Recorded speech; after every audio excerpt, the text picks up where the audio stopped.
사랑의 하나님 아버지, 오늘도 쉼과 회복이 있는 교회 예배당에 나와 신령과 진정으로 예배하게 하시니 감사합니다. 올해는 우리 대한민국에 큰 선거가 2번이나 치러진 의미 있는 해입니다.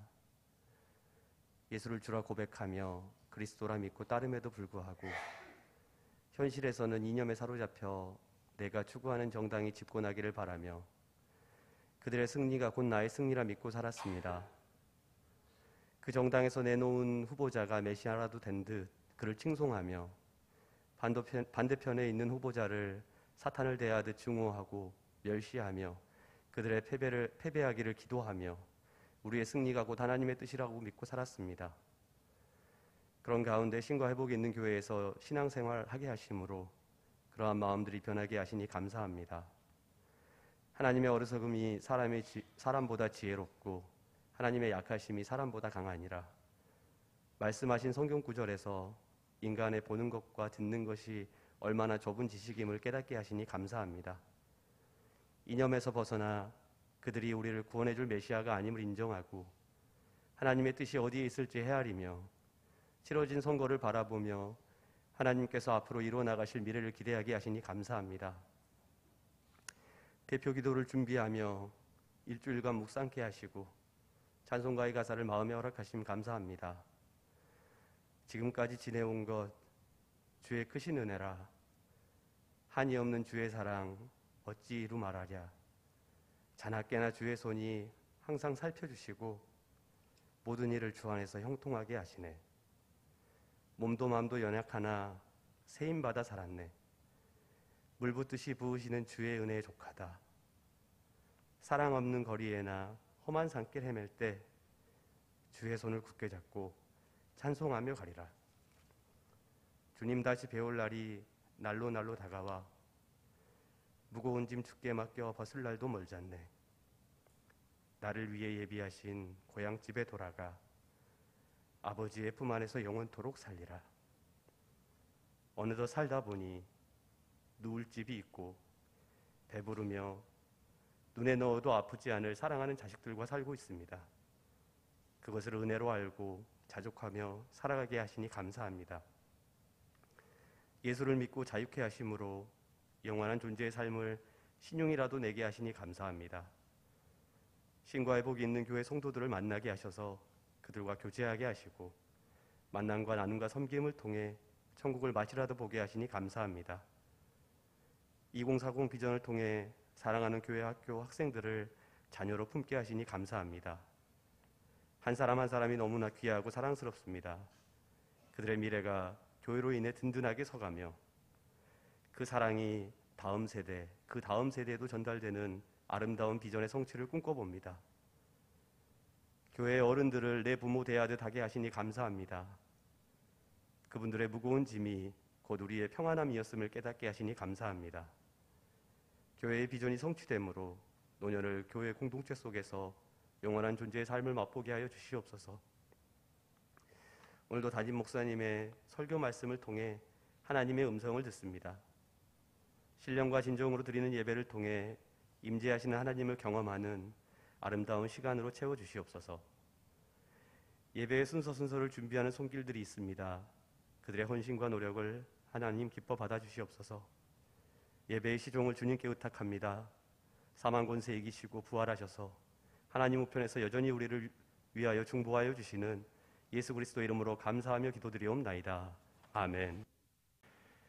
시간과 공간을 초월하여 존재하시며 우리에게 생명과 자유의지를 선물하신 창조주 하나님, 죄 가운데 거한 우리를 대가 없이 구원하여 주시고 모든 것을 내어주신 그 은혜에 깊은 감사를 드립니다. 갚을 길 없는 은혜의 존재를 알지 못하고 내 힘으로만 살겠다며 또 내 힘으로만 이루었다며 교만했던 우리를 용서하여 주시옵소서. 주님을 만나며 주님의 임재 속에 들어가며 우리는 한없는 자유를 맛봅니다. 돈도 권력도 쾌락도 그저 불안, 두려움, 중독만을 남길 뿐 참 자유가 되지 못함을 이제야 깨닫습니다. 세상 이념마저도 어두운 그림자가 길게 드리워져 있음을 알게 되었습니다.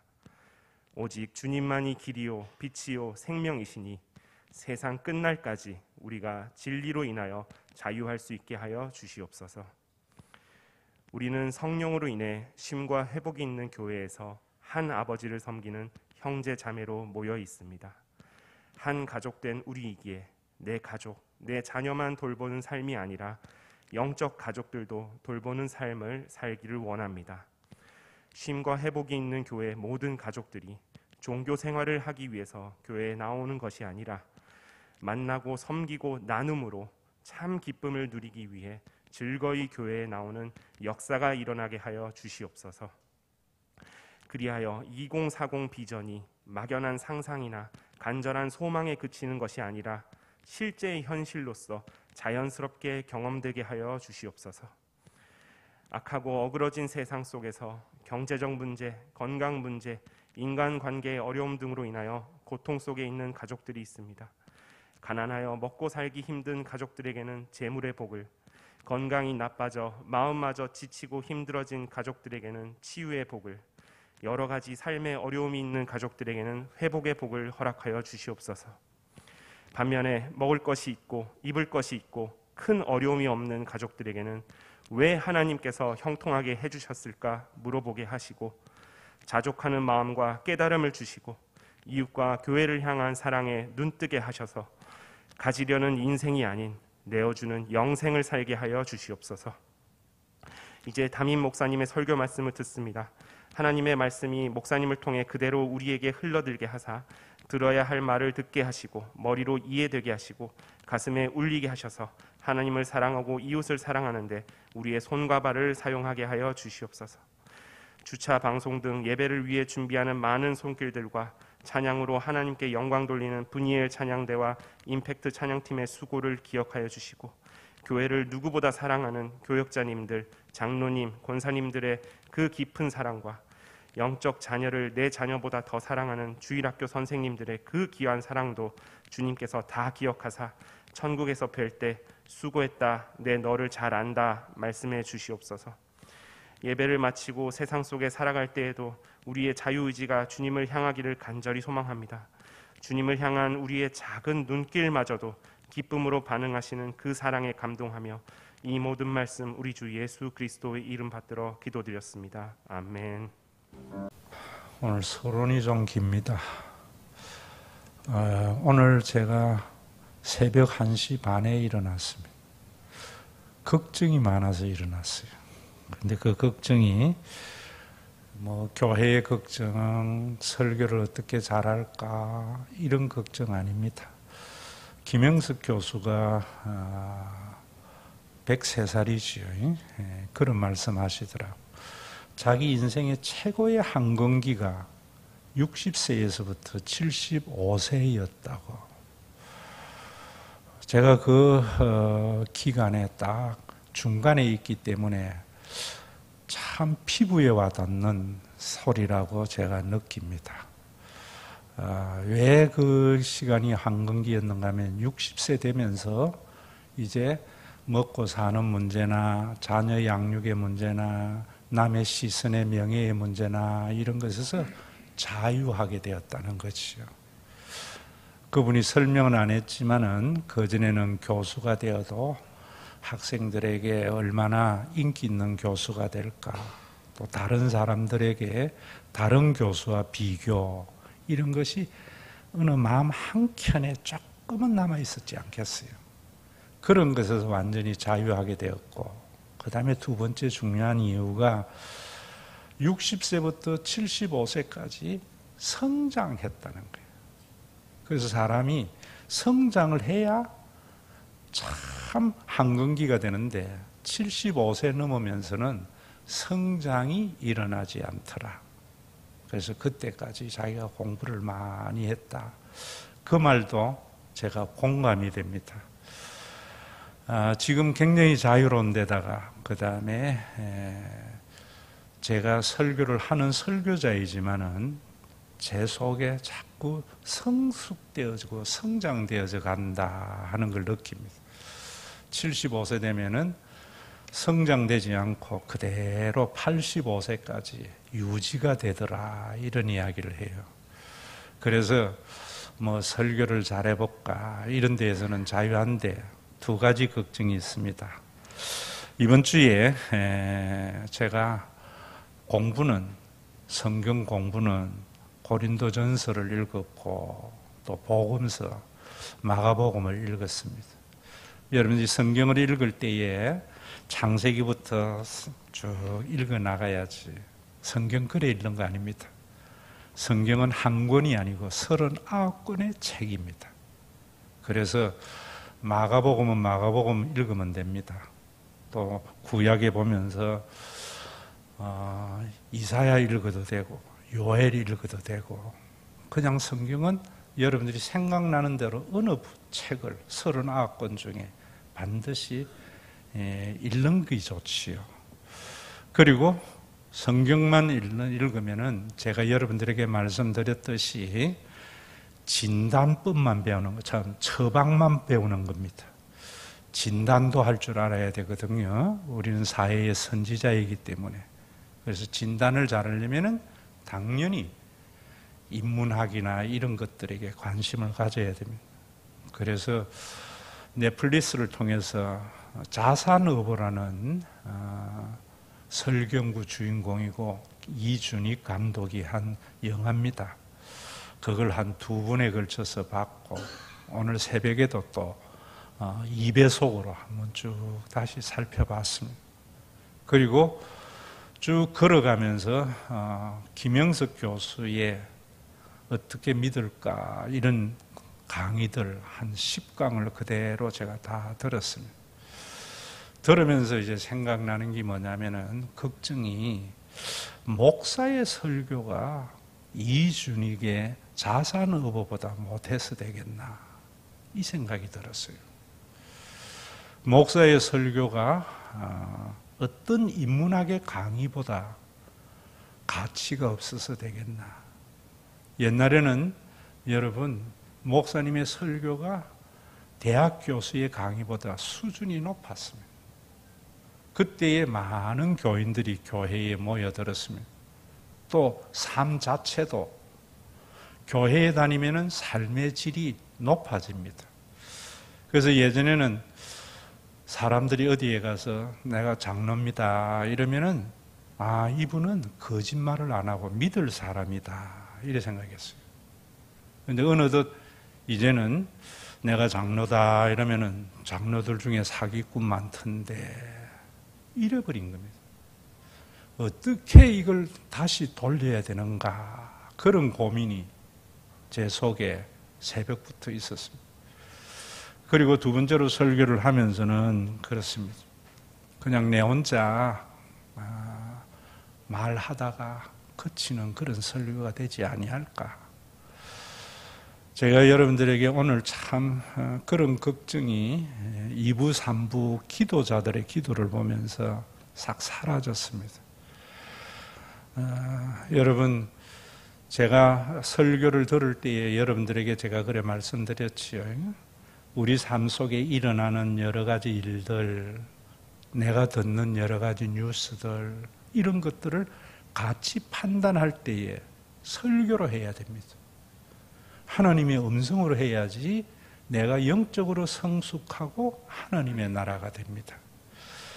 그 가치 판단과 함께 내 행동의 결정 선택이 말씀이 되어야 됩니다. 그래서 목사의 설교는 굉장한 책임을 가지게 되는 겁니다. 여러분, 우리가 하나님을 닮아가려고 하면은 대화를 잘해야 되거든요. 왜 화해가 일어나지 않고 이러는가? 우리나라는 대화를 하지 못합니다. 말만 해요. 대화를 잘하려면 잘 들어야 됩니다. 잘 듣는 것은 내 입장에서 듣는 것이 아니라 상대방이 왜 저런 말을 하지? 상대방의 입장에서 듣고 그 다음에 내 말을 해야 서로 간에 아름다운 화해와 서로 간에 좋은 영향으로 성숙이 일어납니다. 설교를 여러분들이 왜 목사님이 저런 설교를 하시지라는 목사님의 본심을 알지 못하면은 듣는 게 아닙니다. 그게 절대로 가치평가가 되지 않습니다. 그래서 오늘 우리 3분 오는 분들은 이승원 지사님의 기도를 여러분 이미 들었고, 그 다음에 2부에 우리 장대상 집사의 기도도 제가 유튜브에 올려라 그랬습니다. 우리 교회에 보시면은 목사님이 이래서 밤새 고민한 것들이 다 기도의 응답으로 해결되었구나 하는 것을 느낄 수가 있습니다. 자산어부를 보면서 제가 그런 생각을 했던 겁니다. 거기에 보면 이런 이야기를 합니다. 자산어부는 여러분들이 알다시피 정약용의 형님인 전약정이가 천주교 믿는다고 유배를 간 곳이 흑산도입니다. 흑산도에 가서 실사구시 학문을 한다고 목민심서를 쓴 동생과는 달리 그 일대의 물고기의 생활 형태 있는 것들을 쭉 적어놓은 겁니다. 영하의 극인지는 몰라도 창대라고 하는 그 섬에 첩의 자식으로 버림받은, 아버지에게 버림받은 한 아들의 대화 속에서 그려낸 겁니다. 그런데 이 창대는 아버지가 양반이었지만은 자기는 버린 자이기 때문에 학문을 굉장히 깊게 하려고 했고 또 열심히 자기 나름대로의 독학을 하고 있었어요. 그래서 나라를 세우는 것이 성리학인 줄 알았어요. 조선의 건국 이념이 성리학이잖아요. 그래서 천주교를 믿고 유배 따라온 정약전을 대역죄인이라고 생각하고 그를 잘 받아들이지를 않았습니다. 그런데 이제 정약전이가 하는 이야기가 뭔가 하면은, 야 이놈아, 외울 줄밖에 모르는 공부가 나라를 망친 거다 이래요. 굉장한 메시지거든요. 왜 조선이 무너졌는가? 건국 이념인 성리학, 외울 줄밖에 모르는 그 학문을 나라를 떠받치는 것이라고 생각하고 그것을 매달려서 삶이 없었던 것입니다. 그래서 조선이 무너지는 것을 말하고 있는데, 여러분 그 성리학은 뭐냐면은 이념이잖아요. 그 이념은 항상 진영을 만들어요. 그래서 조선 후기에는 수많은 분당 정치와 또 인지내란에도 여러분 보면은 서로 이와 이런 어떤 신망양병설 이런 것들을 다 상대방의 이론을 가지고 공격을 한다고 준비를 못하고 당해버린 거예요. 그래서 거기서 그런 이야기 하는 거예요. 천주교 대역죄인이라 하지만은 옛날에 임진왜란 때 일본이 저 양놈들의 조총 만드는 기술을 가져와서 우리나라를 짓밟았다. 우리는 그때 뭐 했나? 네가 올리 내하고 올리 싸우다가 그런 환란을 당한 거다.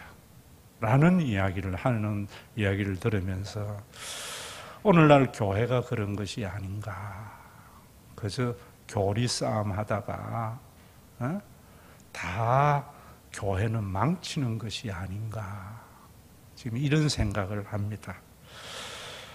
그래서 거기에서 하는 이야기가 뭔가 하면은 나라의 주인이 이놈아 성리학이냐 백성이냐 이래요. 성리학을 위해서 나라가 존재하는 것이 아니고 백성을 위해서 하는 것이다 라는 이야기를 들으면서 교회에서 교회의 존재의 이유가 교리를 위한 것인가 교인을 위한 것인가 이런 생각이 들었습니다. 오늘날 우리 한국 교회가 과거에는 수준이 높았습니다. 그래서 사회를 이끌어갔어요. 교회에 다니는 사람들이 다니지 않는 사람들보다 수준이 높았어요. 그래서 세상 사는 사람들이 인정을 했는데 어느덧 교회가 뒤처져 버렸습니다. 왜 그랬는가? 교리에 매여 있기 때문에. 마치 조선이 성리학에 매여서 세상 돌아가는 것을 잊어버리고 네가 올리 내가 올리 싸우는 것과 같이 오늘날 세상은 수많이 변화되는데 내 교리가 올리 네 교리가 올리라는 싸움 속에서 모든 것이 잃어버려지는 것이 아닌가. 오늘날 여러분들이 우리 교회 다니면서 이거 보지 못했다면 교회 제대로 다닌 것이 아니다 이런 생각합니다. 제 설교나 제 목회는 교리를 수호하기 위해서 목회나 교회 안 세웠습니다. 어쨌든 간에 교인을 담기 위한 교회여야 된다 이런 마음으로 목회하는 것이 뭐 패밀리카나 여러 이야기 안 해도 여러분들이 다 아시리라고 생각합니다. 그렇다고 해서 교리가 필요 없는가? 그건 아니에요. 여러분들에게 제가 말씀드리는데 교리는 백신입니다. 백신. 항생제입니다. 항생제나 백신을 상용하면 안 됩니다. 병들었을 때에 병을 고치기 위한 것이고 병을 예방하기 위한 것이 백신이고 항생제지 그걸 계속 먹는 것은 죽이는 거지요. 교리는 이단을 얻어가지고 우리를 유혹하는 것에서 예방하는 것이고 치료하는 것이지 우리의 영적인 양식은 예수 그리스도의 복음인데 그 복음은 하나님의 나라입니다. 그래서 여러분 정약전은 자살어부에서 나라의 주인이 성리학이냐 백성이냐 이랬는데 성리학은 나라의 주인이 군이라고 임금이라고 생각했던 겁니다. 교회는 여러분 교리를 담는 게 아니고 그 교리는 교회의 그릇을 만드는 데 필요한 겁니다. 교회는 무엇을 있어야 되는가? 하나님의 나라를. 여러분들이 교회는 하나님의 나라를 담는 그릇이 되어야 됩니다. 그래서 우리 교회는 교회를 통하여 맛본 천국을 이웃에게도 맛보게 하자 이런다고요. 그러면은 그 하나님의 나라를 맛보는 교회는 어떤 교회여야 되는가? 우리가 이런 부분들을 아셔야 되는 것이죠. 이러지 못하면은 서로 네가 올리 내가 올리 이 싸움, 천주교에 대한 것도 장로교에 대한 것도 감리교에 대한 것도 전부 교리로 접근하기 때문에 니는 옳고 나는 옳고 니는 그러고 천주교는 구원이 있느냐 없느냐 이런 이야기만 하는 겁니다. 여러분들이 참 우리나라의 현상에 대해서도 좀 말씀을 드리면은 제가 지난 주일 우리나라 정치가 아주 후진성을 못하는 것은 이념 때문이다 이랬지요. 이념에 사로잡히면은 옳고 그름만 가르는 시시비비만 가릅니다. 거기에 백성은 없습니다. 저는 이번에도 무슨 대화를 할 때에 그런 이야기를 하더라고요. 노조가 나라 망친다고, 또 한켠에서는 기업이 나라 망친다고 이념으로 보는 시각입니다. 저는 이번에 김영석 교수의 강의를 들으면서 그런 이야기를 하더라고요. 이분이 이제 103살이 되니까 우리의 교과서에 나오는 인물들이 다 자기와 교류를 했던 분이더라고요. 소나기의 황순원도 자기 학교 선배였고, 또 윤동주는 자기하고 한반이었고 중학교 때, 도산 안창호 선생의 강의도 들었고, 김일성 장군하고 조찬도 같이 했고, 그러면서 이분이 그런 이야기를 하더라고요. 기업 같은 경우도 유일한 박사 같은 분은 유한양행 창시자입니다. 이분을 이야기하면서 이분이 이승만 대통령하고 절친이었답니다. 그리고 이승만 대통령이 당연히 정치를 하려니까 정치 자금이 필요하잖아요. 정치 자금을 달라니까 하나도 안 줬답니다. 이런 기업가가 있어야지 기업가는 무조건 나빠 이러면 안 되거든요. 정경유착 이런 이야기 하면은 교인 사람들이 못 알아듣습니다. 기업가는 정치 자금 주면 안 돼 이래야 된다. 유일한 씨 봐. 그러니까 유일한 씨가 안 주니까 이승만 대통령이 세무사찰을 시켰습니다. 세무사찰을 가서 보니까 이 사람들이 깜짝 놀란 거예요. 자기네들이 안 내도 돼야 할 세금들을 너무 많이 냈던 거예요. 여러분, 이념을 넘어서서 모든 걸 보면 오늘 우리나라가 이렇게 잘 사는 것은 기업가들이 한 게 아니고 유일한 씨와 같은 기업가들이 있었기 때문에 우리나라가 이렇구나. 이래 되어져야 됩니다. 삼성 봐라. 오늘날 우리나라. 잃어버리면 안 된다 이 말입니다. 전부 이념으로 접근하는 거예요. 노조가 우리나라 망친다고요? 기종 노조가 되어서는 안 된다. 이래야 돼요. 그러면서 최창근 장로 이야기도 하더라고요. 제가 여러분들에게 설교 시간에 몇 분 이야기했잖아요. 한국유리의 최창근 장로. 그분도 여러분 왜 기업을 하는가? 그분은 직원들 봉급 많이 주려고, 합청업체 단가 올려주려고 기업 잘하려고 합니다. 이런 기업가들에 의해서 오늘날 우리나라가 잘 살게 된 거예요. 왜 우리가 이런 것들을 못 보는가? 이념적 시각으로 보거든요. 기업이 오늘날 우리나라 잘했어? 그러니까 또 한편에서는 뭐 기업이 잘했어? 노동자들의 수고가 얼마나 큰데? 그럼 이쪽에서는 또 노동자들이 저 봐라 요즘 기존 노조 기업 망치는 노조가 얼마나 많은데 전부 이념적 시각에서 보는 거예요. 그 속에 뭐가 없습니까? 나라는 없어요. 나라는. 백성은 없어요. 저는 이번 지방선거부터 투표 안 한다 그랬죠. 언제 투표하는가? 저는 정당 중에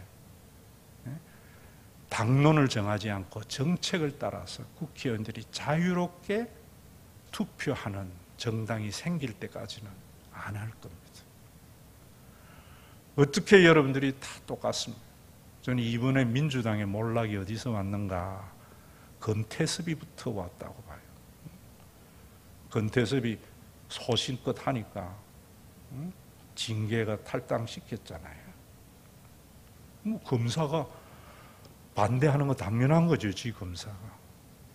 그러면요, 검사 많이 안 뽑아주면 되잖아요, 우리가 그런 일들을. 나라와 국민이 중요합니다.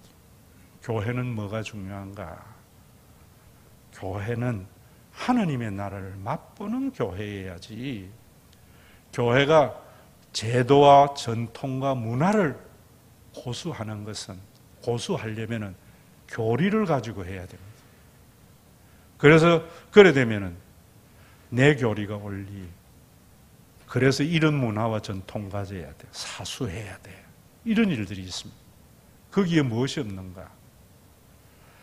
하나님의 나라를 맛보아야 할 교인들의 행복은 없는 겁니다. 오늘도 여러분들이 이런 부분들을 보시면서 이 성경 본문을 봐야 되는 겁니다. 또 한 번 여러분들에게 강조하지만은 내가 보는 게 다가 아닙니다. 내가 듣는 게 다가 아닙니다. 제가 여러분들에게 말씀드리잖아요. 진리를 믿어야지. 내가 믿는 걸 진리라고 하는 순간 교리가 되고 이념이 됩니다. 그래서 진리를 믿는 사람은 참 자유롭습니다. 천주교의 구원이 있나 없나 이런 거 안 따집니다. 천주교가 하나님의 나라가 되지 못하는 것을 위해서 기도하고요.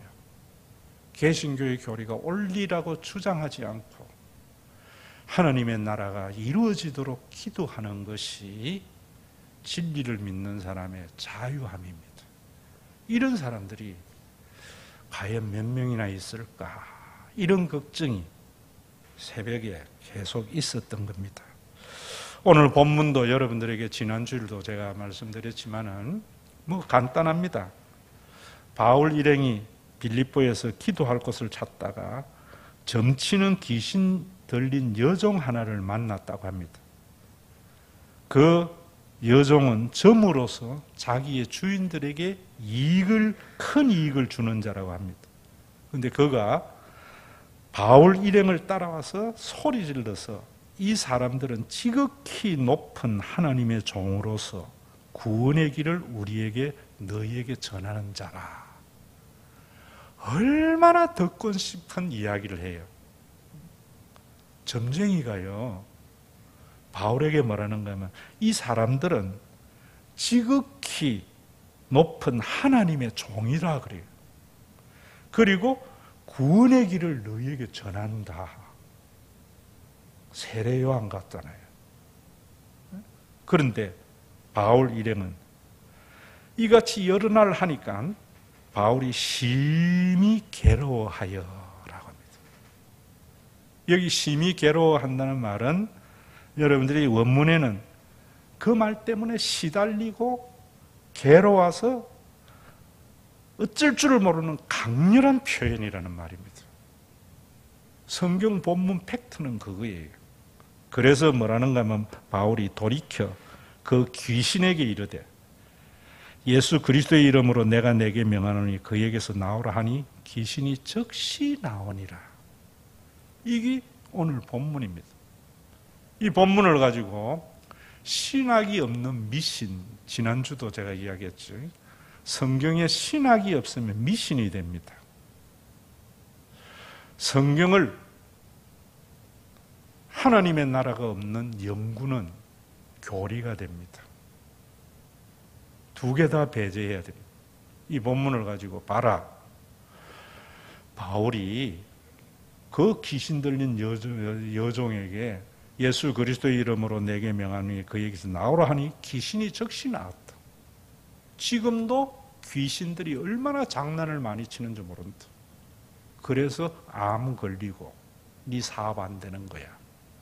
이번에 네 자녀가 애먹이는 게 귀신 때문이야. 귀신만 쫓아내면 돼 하면서 예수 그리스도의 이름으로 내가 내게 명하노니 귀신아 물러가라. 그래서 우리 목사님이 그래서 그 집에 귀신이 나가면서부터 집안의 형편이 풀리고 아이가 잘 됐어. 신학이 없는 미신의 해석입니다. 오늘도 여러분들이 이런 것들이 교회에 얼마나 많은지 모릅니다. 그래서 이번에 한국의 귀신론 마귀론으로 유명한 구로동에 있는 교회 큰 문제를 일으켰지요. 그래서 그것도 다시 한번 유튜브 찾아서 들어봤어요. 수만 명 모입니다. 수만 명. 왜? 한국적 정서와 인간의 이기심을 자극하는 딱 맞는 거거든요. 그런데 그 교회에 하나님의 나라는 없습니다. 교인의 설 자리도 없습니다. 그래서 교주를 위해서 존재하는 교회입니다. 그 교회만이 아니고 정통교회에도 이런 일이 얼마나 많아요. 그래서 어떤 분들이 그럽니다. 나도 원래 불교 신자고 나도 미신에 사로잡혔는데 점 보러 갔더니만 그 점쟁이가 신학하고 목사 될 사람이 안 하니까 사업이 그 모양이지. 그래서 그때 신학하면서 내가 목사가 됐는데 하나님이 이렇게 축복해서 이 큰 교회를 주셨다. 신학이 없는 성경 해석이기 때문에 하나님의 나라가 이루어지지 않습니다. 교리에 매여서 보도 안 됩니다. 귀신이 없다 이런 것들로 자유주의 신학으로 흐르기 쉽습니다. 이 성경 속에 귀신의 정체가 뭔지를 봐야 됩니다. 그러면 당연히 마가복음이나 여러분 사도행전에 여러 군데 이런 관계된 걸 봐야 되잖아요. 마가복음 5장에 보면은 거라사 강인이 뭐라고 이야기하는가 하면은 지극히 높으신 하나님의 아들 예수여라고 말해요.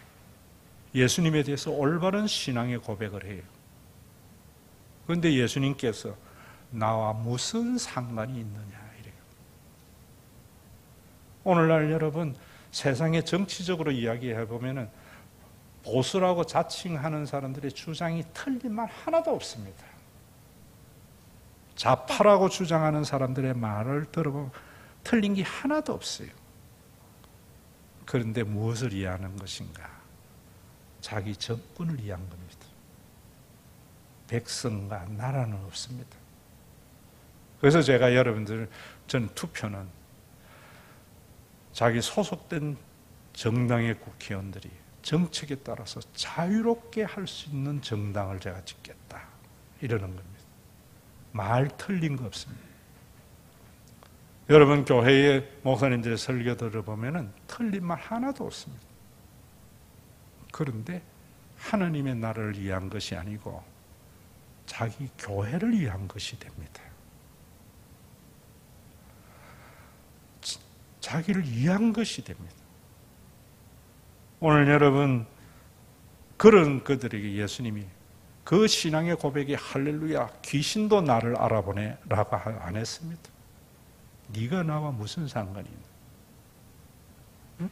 바울이 이 사람들은 지극히 높은 하나님의 종으로서 구원의 길을 너희에게 전하는 자라 할 때에 봐라 귀신도 우리를 알아보잖아. 여러분 내 말 들으세요. 안 했습니다. 심히 괴로워했습니다. 성경은 그렇게 말합니다. 예수님이 멸망에 가정한 것이 거룩한 보좌에 앉는 것이 종말이라 그래요. 그게 뭡니까? 올바른 신앙의 고백이 하나님 자리에 대신 앉는 거예요. 교리가 이념이 대신 앉는 겁니다. 이런 걸 보면서 눈물로 기도할 수 있는 신과 회복이 있는 교회가 되어야 된다고 생각해요. 마태복음 16장이 얼마나 유명한 겁니까? 예수님 변화산에서 내려오면서 세상에 있는 사람들이 나를 누구라 하느냐? 이번에 심 있는 잔치 때 여러분들에게 자세히 설명해 줄 거예요. 엘리야라고. 왜 엘리야라고 했는가? 모세. 왜 모세라고 하는 거 사람들. 그 선지자. 왜 그 선지자라고 했는가? 그럴 때 예수님이 뭐라고 하느냐? 그 사람들이 지적했던 말이 다 맞는 말입니다. 구약적 배경을 알게 되면. 그런데 예수님이 너희는 나를 누구라 하느냐? 물어요. 그럴 때 베드로가 주는 살아계신 하나님의 아들이십니다. 주는 그리스도시요 살아계신 하나님의 아들입니다. 우리가 이 신앙의 고백을 가지고 살잖아요. 이 신앙의 고백이 백신이고 항생제고 치유제입니다. 그런데 예수님이 뭐라고 하시는가? 바요나 시몬아 네가 복이 있도다. 이를 내게 알게 하니는 혈육이 아니요 하늘에 계신 내 아버지다. 그러면서 너는 베드로라 이 반석 위에 내 교회를 세우리니 음부의 권세가 이기지 못하리라. 내가 천국 열쇠를 내게 주리니 네가 땅에서 무엇이든지 멜면 하늘에서도 멜 것이고 네가 땅에서 무엇이든지 풀면 하늘에서도 풀리리라. 여기까지가 천주교가 가지고 있는 겁니다. 그 다음이 없기 때문에 문제입니다. 이념이라는 게 그런 것이고 교리라는 것이 그런 겁니다. 이면을 못 보게 해요. 예수님이 뭐라고 하십니까? 그 얘기예요. 이때로부터 예수 그리스도가 자기가 예루살렘에 올라가 장로들과 대제사장들과 서기관들에게 많은 고난을 받고 죽임을 당하고 제3일에 살아날 것을 제자들에게 비로소 나타내시니 주는 그리스도시요 살아계신 하나님의 아들이라는 신앙의 고백이 진짜 고백이 되려면 기존의 종교에 의해서 죽임을 당하고 3일 만에 부활해야지 그 신앙의 고백이 진짜입니다. 그러니까 베드로가 뭐라는 겁니까? 주여 그리하지 마옵소서. 예수님이 사탄아 물러가라 이래요. 정치인들이요 국가와 국민을 들리면서 자기의 이념을 가지고 이야기할 때에 그 이념을 위해서 그 이념 때문에 시대의 정신, 많은 것에서 고난을 당해야 되는데 영광을 얻으려 하거든요. 정권을 가지려고 하거든요. 그게 사탄의 전략입니다. 사탄은 여러분들의 운명을 가지고 장난하는 게 아니에요. 이 땅에 하나님의 나라가 이루어지지 못하도록 영광을 가지고 우리를 유혹하는 것이거든요.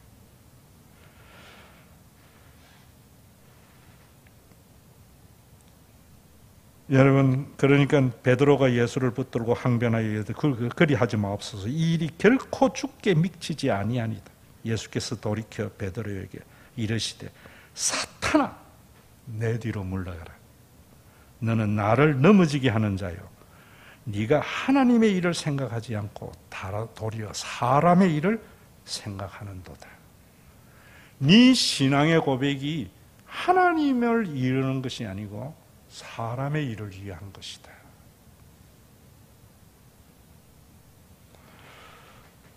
여러분, 침례교는 사도신경 신앙의 고백이 없습니다. 예배 때 안 합니다. 그래서 이단들이 많아요. 대부분 침례교에서 이단이 나옵니다. 장로교는 어느 교회든지 사도신경으로 신앙의 고백을 하는데 이게 백신이 되어져야 되는데 상용하는 음식이 되어버리니까 다 영양실조로 죽는 겁니다. 오늘도 여러분 이 말씀이 그러면서 그럽니다. 이에 예수께서 제자들에게 이르시되 누구든지 나를 따라오려거든 자기를 부인하고 내 생각 내려놓고 사회적인 통념인가 나의 경험으로 점철된 나의 가치관을 내려놓고 자기 십자가를 지고 내 신앙의 고백 속에 담겨있는 고난을 감수하면서 나를 따르라. 누구든지 제 목숨을 얻고자 하면 잃을 것이요 누구든지 나를 위하여 목숨을 잃으면 찾으리라. 사람이 만일 온 천하를 얻고도 제 목숨을 잃으면 무엇이 유익하리요? 사람이 무엇을 주고 제 목숨을 바꾸겠느냐? 어떤 천학가가 그랬죠. 나폴레옹을 히틀러와 동일시하는 거 있잖아요. 온 천하를 얻었지만 명예는 얻었는데 생명은 없습니다. 교회는 종교 기관으로서만 교회가 되어서는 안 됩니다. 그렇다고 해서 교회가 없는 무교회주의도 되어서는 안 됩니다. 하나님의 나라를 담는 그릇이 되어야 됩니다. 하나님의 낳는 그릇이 되려면 교리보다도 교인이 눈에 밟혀야 됩니다. 교회가 마귀의 증거를 이용해서 승리를 얻고자 하는 유혹에서 벗어나야 됩니다. 정치가들이 마귀의 증거를 이용해서 정권을 가지려고 하는 유혹에서 벗어나야 됩니다. 그 일에 우리가 모범이 되어야 됩니다. 교회가 샘플이 되어야 됩니다. 김영석 교수가 한 말 중에 참 가슴이 와닿고 제가 여러분들에게 여러 번 했던 말이 있습니다. 자기가 살아보니까 많은 걸 소유한 사람이 행복한 사람이 아니더라. 누가 행복한가? 고난이 있는 사랑을 하는 사람들이 행복하다는 거예요. 여러분, 행복하지 않습니까? 감사가 없습니까? 기쁨이 없습니까? 소유하려고 해서 그래요. 고난이 있는 사랑을 하려고 해야 돼요. 그게 자기를 부인하고 제 십자가를 지고 주님을 따르는 길입니다. 왜 교리를 주장하는가? 고난이 있는 사랑보다 소유하려고 내 편만이 모두어서 좋은 명성을 가지기 위해서 좋은 일 많이 해서 이름 내세우려고. 오늘 우리 신과 회복 있는 교회 다니면서 감사가 없습니까? 기쁨이 없습니까? 교회 탓하고 남 탓하지 말고요. 내가 고난이 있는 사랑을 안 하는구나. 고난이 있는 사랑이 뭡니까?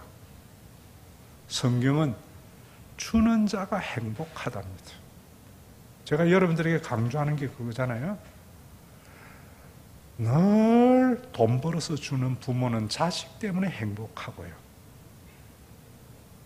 부모에게 다 받는 자식은 불평하고 원망합니다. 교회에 생활하는 사람들 가만히 보면 늘 교회를 이용하고 교회에서 뭘 안 해주나, 목사님이 안 알아주나, 이런 사람 늘 원망하고 불평하는 어린애입니다.